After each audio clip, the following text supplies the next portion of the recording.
సొమ్ములన్నీ కడబెట్టి సొంబుతో గోణాము గట్టి కమ్మని కదంబము కప్పు పన్నీరు.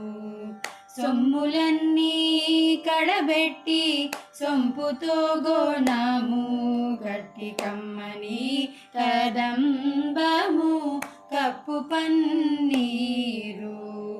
చెమ్మతోన వేస్తువలు రొమ్ముతల మూల చుట్టి తుమ్మెదామై ఛాయతోన నెమ్మది నుండే స్వామిని కంటి. శుక్రవారము గడియలేడింట అంటి అలమేలు మంగ అండనుండే స్వామిని కంటి.